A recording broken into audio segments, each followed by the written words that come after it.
Hi, hello, welcome to Man with a Mentor.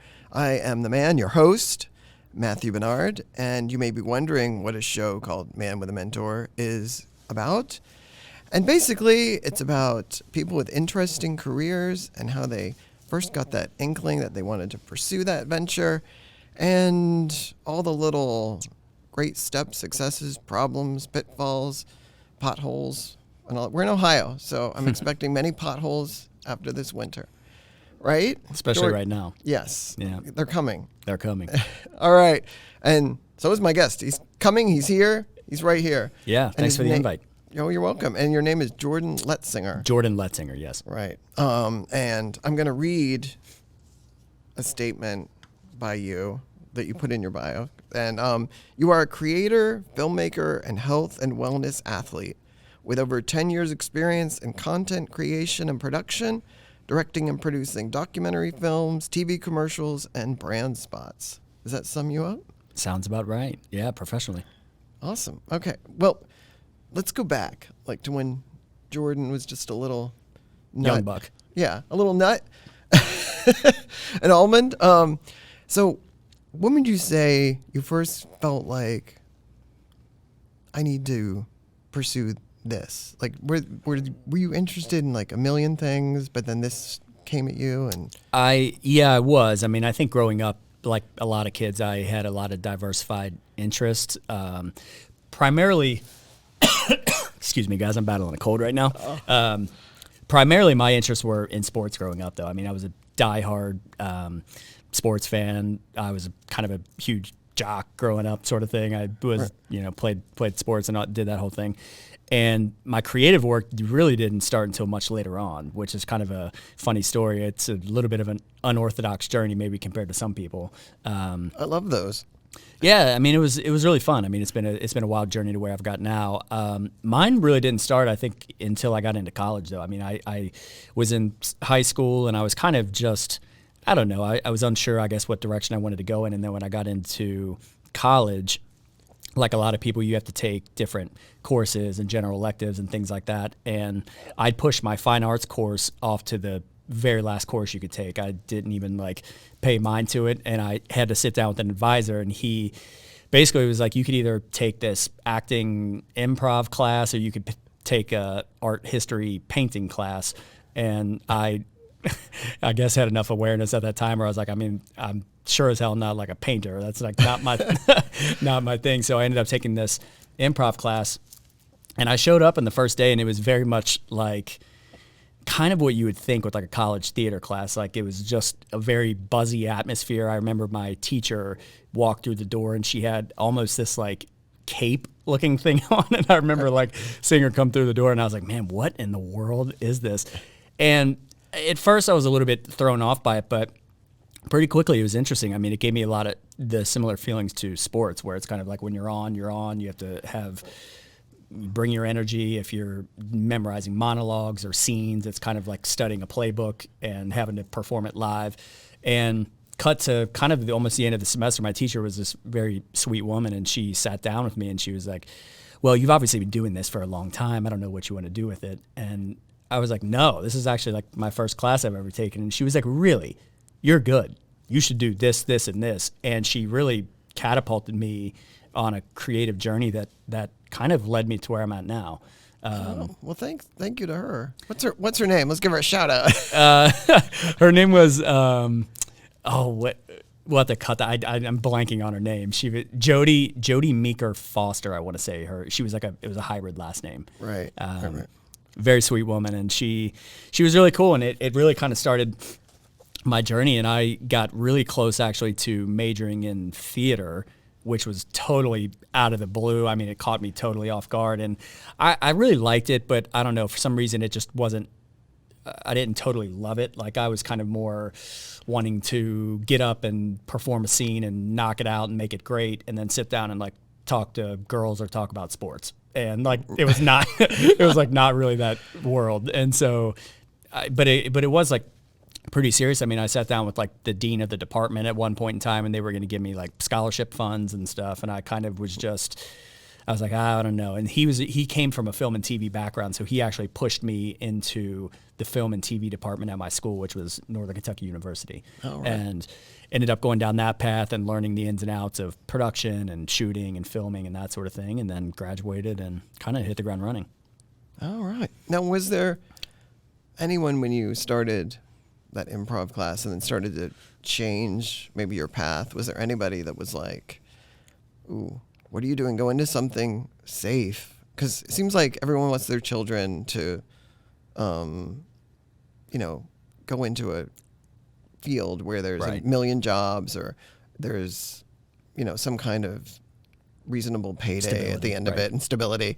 Yeah. So was there anybody who was like, oh, Jordan's changing. What's he doing? Funny enough, not really. I've always been very fortunate. I've had an incredibly supportive family. My friend group has always been very supportive. And no, I mean, I didn't have anybody like that. I mean, I think everybody was, excuse me, just more interested in where that could take me because it was so unorthodox compared to everybody else in my circle. And so I was kind of lucky. I didn't really have anybody who was pushing against it or kind of creating a wall for me to have to jump over or get around or anything like that. It's been pretty great. Right. Now talk about when you first thought, I want to go into, documentary filmmaking or helping people with their commercial work or branding. Like, how did it come to you? Like, what was the first place where you started to learn those skills? Or like, did you have a job with someone else and then thought, I want to do this on my own? How did it happen? I did, yeah. So when I got out of school, I was still working for a company for a couple years, and I was basically selling projects on the side and stuff like that. But I think I was doing that for a couple years, and then I basically got to the point where I felt like I was capping myself out with the type of projects I could sell and create under my name. And so I started working with a local production company in Cincinnati, Ohio. I was there for a couple years, gained a lot of experience, and it was one of those things that I always knew I could work on bigger budget projects. Like at Current, going back, I was working on projects that would be $10,000 or $25,000 or whatever the number is. And I was like, I feel like I have the talent to be able to jump into a bigger pool and not really skip a beat. But I wanted to prove that to myself. And I felt like jumping into working with a company who was more established could help me land that. And so I started working with a company. And yeah, pretty quickly, I was working with a client in the healthcare space and was able to, it was about a $100,000 account, I think, at that time. And I was able to grow it into like $1 million account over the course of a year. And that included a series of subsequent commercial projects, and some of the budgets were anywhere from $100,000 to $150,000. And I remember pretty specifically showing up on a couple of them and having the feeling of like, man, this feels exactly like it does on a smaller project, which to me was always a good sign and signal that I was on the right path. Right. What's your favorite part of the entire process? That's a good question, because I do have experience in all of them. I kind of glossed it over, but when I got out of school, I was still very much interested in acting and telling stories through the lens that way. So right out of school, I was repped theatrically by 2 different agents, and sorry. It's okay. You're here. Thank God. Yeah. You didn't cancel on me. No. Yeah, and I was repped theatrically. So I've done a ton of actually work on the talent and performing side. So I've been in 50 some odd commercials. I've done, I think, 11 independent films. I've done a ton of print work and like industrial work and that sort of thing. Right. And so I think that was kind of my first love or my first way into it. So I'm always kind of more nostalgic toward that.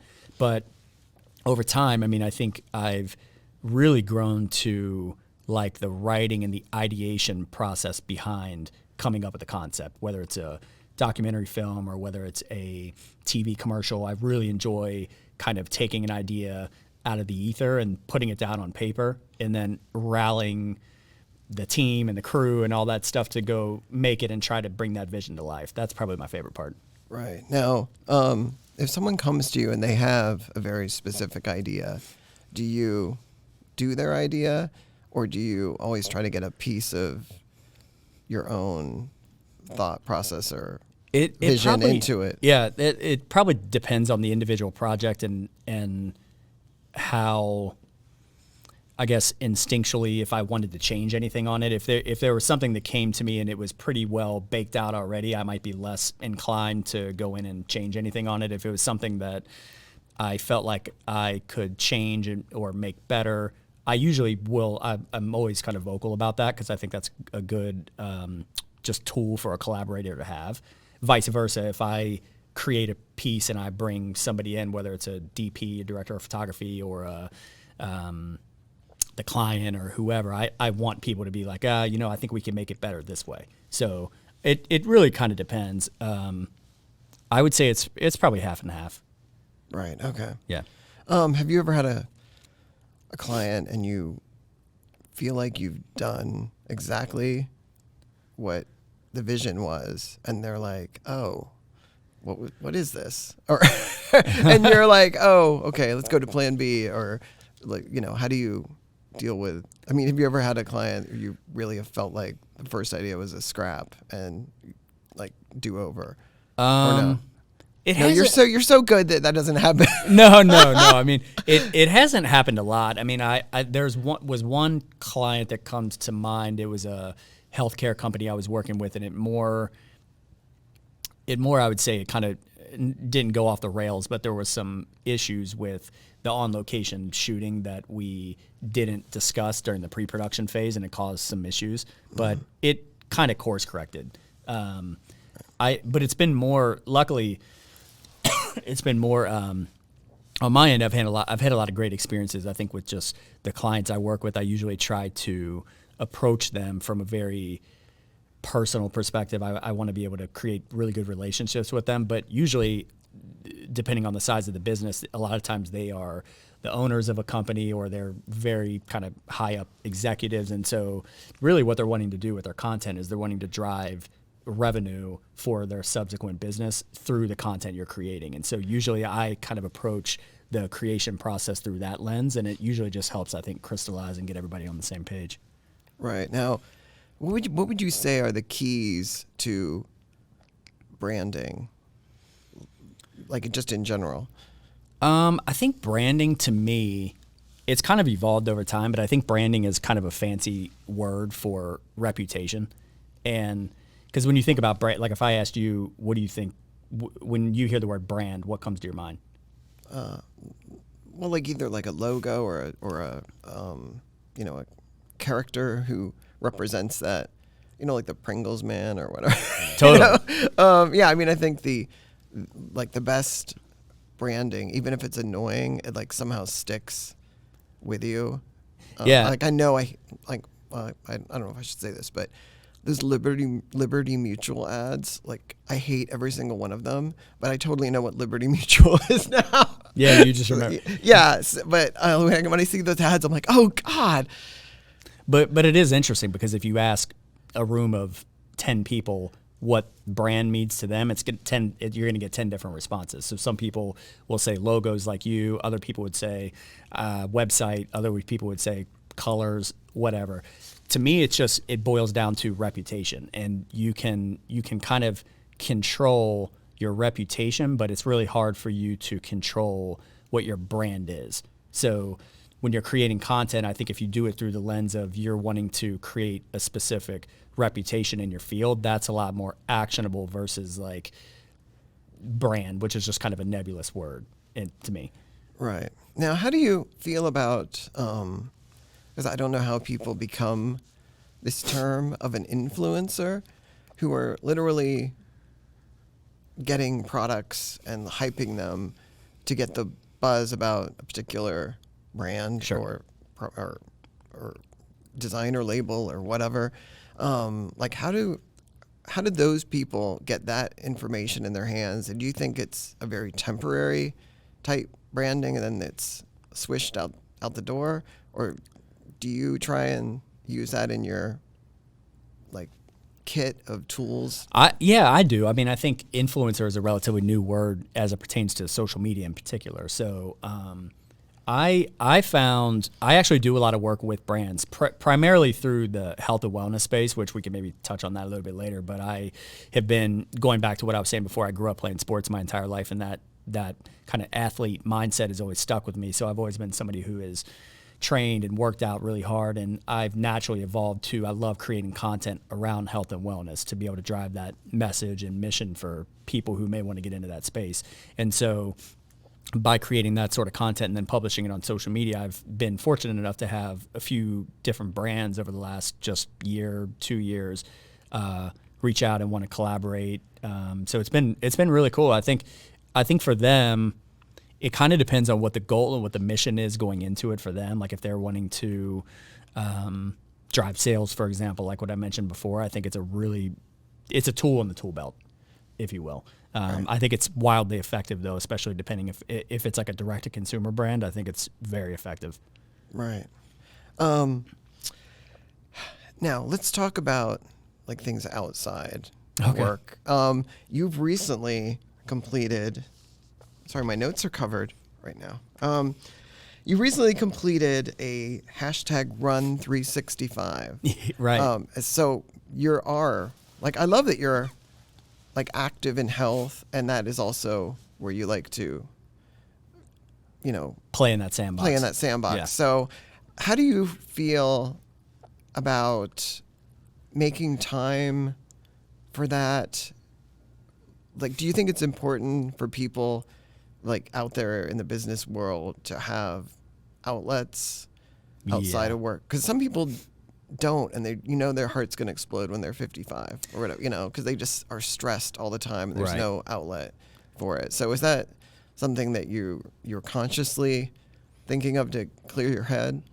Yes, all the above. I also just selfishly, I really enjoy it. It's a very, in some ways, it's kind of meditative for me.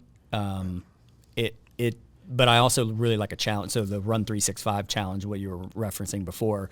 So last year, I felt like things were going well in my career, and I'd been kind of riding a really high wave for a while, but I wanted to layer on just some type of challenge or activity that I could really latch onto. And I landed on doing a Run 365, which was running a minimum of 2 miles a day for 365 days in a row. Mm-hmm. So I completed that May 24th, which was on my birthday this last year. And yeah, it was amazing. I mean, it was to me, I think health and wellness in particular, I mean, everybody's kind of has their own outlets and things they like to pursue. But for me, health and wellness is kind of almost like priority number one. Because I feel like to me, it helps center me and bring so much clarity to my mind. Right. And it really allows me to show up and be best at what I can do in my craft day to day from a business standpoint. And so it's really as a consistent of anything in my life is kind of waking up, and whether it's running or whether it's lifting or doing workout class this morning like I did, it's a very center of who I am.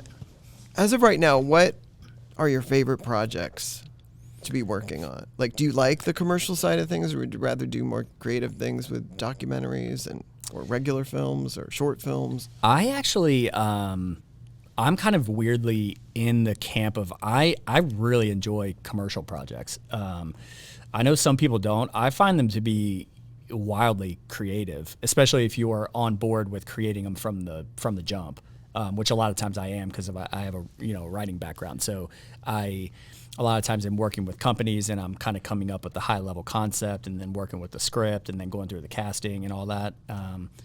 So I really enjoy that jigsaw puzzle of putting that together. But documentary films, short kind of like brand films that are, call it 15, 20, 30 minutes long, I really enjoy those too. It's just they're totally different. It's kind of it's a different muscle almost that you need to utilize from a creative standpoint. But they're both equally fun. Right. Is the challenge with commercial work trying to figure out how to like convey a message in 30 seconds or a minute or however long a commercial might be? Like, is that the challenge of it? Yeah. Or is, because in a film you've got Hour and like a an half, hour and 2 30 hours. hour and Right. 30 minutes, not 30 seconds. But in 30 seconds, you've got to like pack, a style, a Yep. visual element, a music element. It's all got to like be in there, Yes. but like quick and dirty, or not dirty, but Yeah, you have to, I think, be very intentional with what you're shooting and why you're shooting it. So, for example, a 30-second spot, just kind of off the top of my head, but when you're constructing it, if you have a 30-second spot, usually shots within a sequence are a second to 3 seconds, no longer than 3 seconds. So going in, you're going to have anywhere from 23 to probably 16 individual shots that are going to be layered into a 30-second commercial. So really what my approach is, this is maybe for anybody who wants to shoot or direct or write or edit or anything like that. One of the things that I started doing when I started out, I really wanted to just learn how to do it at a high level. And so like what I would do is I would go out and find different commercials and brand spots that I like. So I would go to like Nike ads or Apple ads or whatever it was, and I would download the clips from YouTube, take them, and then I would upload them into an editing software like Premiere Pro or something like that. And within Premiere Pro, you can either do it individually or it has a scene detection option on there. So basically what you could do is you can click a button, and anytime the lens changes within the shot, it creates an individual film, and then I would export the frames out, and it allows you. It makes the process a little bit more realistic. Like you understand how you can put things together versus it being some mystical. You don't really know how things were created. And then what I would start doing is if I had an idea for a spot, I would go out and try to find some sort of commercial that was similar to it, and I would kind of almost use those as like a mini template to say, all right, the first shot is a wide shot, second shot is an extreme close-up shot, third shot is a new scene that's a medium shot, whatever it is, and then it just allows you to kind of go through and construct it ahead of time. And then the more pre-planning you can do, I think you just get more, you just get better at it over time. Do people storyboard for commercials and documentaries, or no? Or is that just mainly for feature? You definitely can. In my experience, I don't do that a ton. I actually... My process, I almost will go out and shoot like a mock commercial ahead of time before I do it. I usually just use my phone or like my camera that I have. And I'm very particular. Everybody who directs or creates spots is usually particular in a specific way. I'm pretty particular with framing. So if we're setting a shot at a diner or something like that, I usually have a very specific angle and a vision for how I want that to be set. And so what I'll do is I'll usually bring my DP, whoever it is I'm bringing on a project, I'll have them come out and kind of do a test run with me. I'll put together a pretty clear like mock-up of the individual shots that I want, but then we'll go out with our phones or our camera and just kind of do like a test run of all the individual sequences, and then I mock edit it together. That way we can at least kind of say, here's the loose idea of what we're doing, and that way we're not doing it for the first time when we show up on set. Right. If that makes sense. Yeah, because I feel like sometimes if you just arrive and you think it's going to be perfect, like it can all go wrong. Well, I've experienced like on, with student films, like they think they've figured it out, and then you get there and the lighting's shiny or terrible or something, and you're like waiting around for 5 hours to do your 2-minute scene or something, and you're like, oh my God, these people don't know. It is true. I found so early on when I was doing a lot of commercial work on the talent side, I always actually found that when I was on a set, I was not even necessarily interested in talking to the other talent was there. I was always kind of watching and seeing what the DP was doing or what the director was doing or the AC or whoever it was. And for me, I just started, I think, piecing things together. And a lot of times I would be on set and I would have those thoughts like, man, why is this taking so long? And you learn pretty quickly of how unprepared people can be when they show up on a shoot. So I've kind of found most people who work with me, I think, enjoy it because I'm usually very prepared. I usually have a very clear idea of what I want to do, unless it's a documentary, because that's a little different style of shooting where you're more kind of reacting to the scene around you. But if something you're creating it, I think if you go in with a really clear plan, it just helps everything. Right. Okay, let's talk about Content Spark. Oh, and yeah. what's happening with that? Yeah, so I've been working in different iterations in this industry for 10 years or so, and so going back about 6 months or so, I was kind of wrestling with the next step in my career and what I wanted to do. And I get a lot of people that will reach out to me asking for advice on how to get started or just tips and that sort of thing. And so subsequently, I work with a lot of different brands, whether it's B2B, B2C, or whoever. I kind of came up with this company that basically what we're going to do, it's a half consulting firm, half really content strategy, and we're going to be working with individual companies to help them implement an entire kind of structure into their business of how they can use content to drive sales and revenue for their business. Because like one of the things, whether it's the water brand in front of us or whether it's a microphone, whoever, every company in the world, if you think about it in 2024 and beyond, from a brand and audience building standpoint, an audience engages with companies through the content they create and publish, primarily online. So it's crazy, though, how many companies you would not believe still really wrestle and struggle with that. They just don't know what to do. They don't have the right messaging down and all that stuff. And so, yeah, I saw kind of a gap in the marketplace, and I decided to jump in on that. Oh, that's awesome. Yeah. Now, are you pulling in people to help you with this, or is this just your thing? Yeah. I will have a couple people on. One in different iterations, but yeah, it's going to be myself and I think 2 other people. Oh, right. Yeah. Okay. Yeah, I was going to ask, like, are you looking for like angel investors to come and throw some dough your way or whatever? Like no, like Mark, what's his name? That guy on Zuckerberg. No, Zuck. no. Zala. I know. I was Throw me thinking a couple of, I was dollars thinking if you of the guy on Shark Tank, or like Oh, those Mark people. Cuban. Yeah, Mark Cuban. Yeah, No, I'll let him throw me a couple well, dollars. you know what I if he- mean. Like some people on that show have like some really like ideas where I'm like, that is stupid, Yeah. and then they get denied, or sometimes it's just stupid enough that it might be a hit or whatever. Right. Like you never know what they're gonna go for. Although it's reality TV, so it's probably all fake to begin with. Amped up a little bit. Yeah. I no plans on getting investments or anything like that. I don't think that's a kind of minefield I want to step in. I think it's scalable enough where just because of the catalog of companies I've worked with that have expressed interest in it anyway, I think it would be, hopefully knock on wood, we'll see, but I think it'll do, hopefully we can help as many companies as possible more than anything. Right. So right now, where can people find you? So really across social, it's the same social handle, just my name, Jordan Letsinger. And then if you go to my website, it's jordanletsinger.com. You can shoot me an email, same thing. Okay. And you're going to have a whole site for Content Spark. Yes, and that'll be a separate. That'll be Content Spark, depending on the domain. I think Right. we're still working on Right. what it's going to be, but it'll be contentspark.something. All right.